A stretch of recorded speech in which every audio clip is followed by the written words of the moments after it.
You told the president, you said, be prepared because it will be coming to your shores, America, to your door, you said. And your advice to Obama was to remember the words you're making to other nations. Well, today, our dear brother, has to be very, very careful in this decision that he and his Secretary of State and Sarkozy and Prime Minister Cameron and others are planning. They would love to go into Libya and kill Brother Gaddafi and kill his children, as they did with Saddam Hussein and his sons Qusay and Uday. You must remember, dear people of America, that whenever government wants you to think and act in a certain way that would bring justification to an action that they are already planning to make, they must make the person that they hate a boogeyman.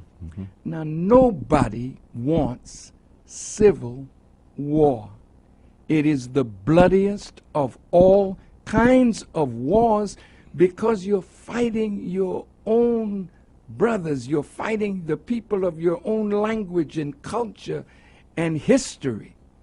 So in every nation, brothers and sisters, there is dissatisfaction.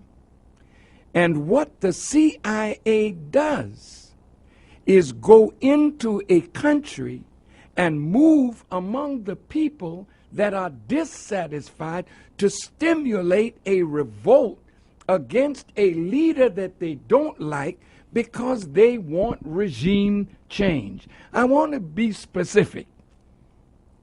When George W. Bush was president, he said they wanted regime change in Iran, in Korea. Regime change. How do you get regime change, honest America? How do you do that? Congress, the Congress of the United States, voted to spend $150 million to replace the government in Iran that America doesn't like. So they send their agents in to work among the, the dissatisfied.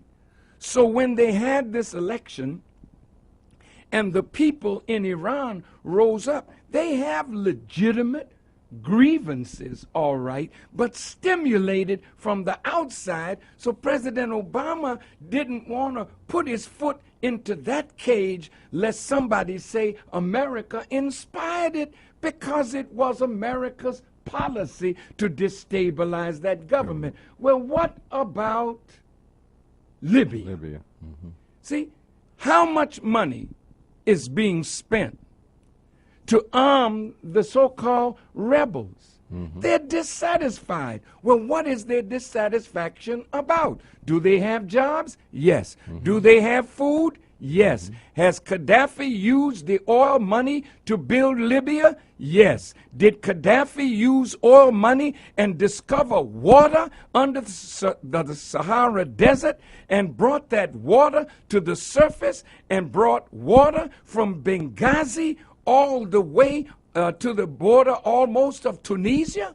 Did he impose farming in the desert so that they could feed their own people? Yes. Are there billions of dollars that he's spending building homes, building apartments for his people? Yes.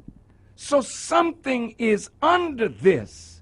And so when America, England, France, three imperialist powers want to destabilize that country, is it that you're so concerned? Now listen to this hypocrisy, American people.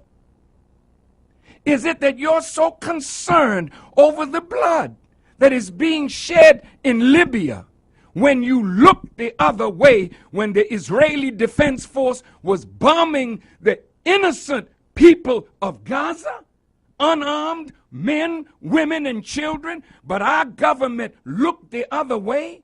You looked the other way when the Israeli Defense Force went into Lebanon thinking that they were going to have an easy victory. Then you had to come out with your tail between your legs. Don't tell me and wise black people or white people that you're interested in black suffering. Where were you in Rwanda? Where are you in the Congo? Why did you go to Darfur? Because oil is there. No, you don't want to save the Libyan people. That's your noble motive to hide your wicked agenda. Now, I want to warn you in the name of Allah that this is more complex than what you think. Go into Libya if you want to. The Libyans do not want foreign occupation on their land. And when you make that kind of move, if you're not careful, you'll unite the Libyan people against you. And again, Gaddafi wasn't sitting in any tent twiddling his thumbs over these last 10 years. This man has been investing in African development. This man has been moving throughout Africa. This man has friends all over the world. He may not be your friend, but if you take him out and kill him like he's some rotten fella that wants to kill his own people, what did you do in Waco? Right. What did you do when your people rose up? Did you talk them out of it? No, they had weapons, you bombed them. What did you do in Philadelphia with the movement? Did you talk them out of their home or did you bomb them? We didn't hear any outcry from you religious hypocrites that love the lives of human beings.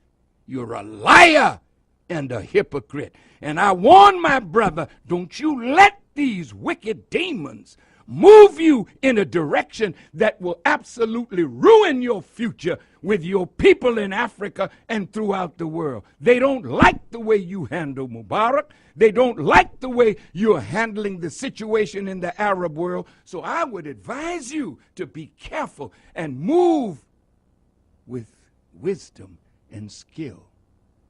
My advice would be, why don't you organize a group of respected Americans and ask for a meeting with Gaddafi? You can't order him to step down and get out. Who the hell do you think you are?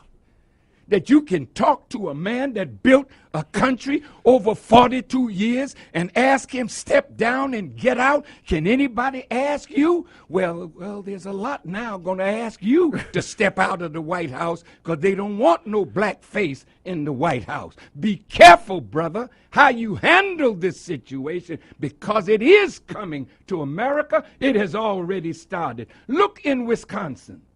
Look in Ohio. Look at what's going on in your country and remember your words because the American people are rising against their own government. It's not Muslims, it's not black people, it's white militia that are angry with their government and they are well armed. Are you going to tell them, put your arms down and let's talk it over peacefully? I hope so.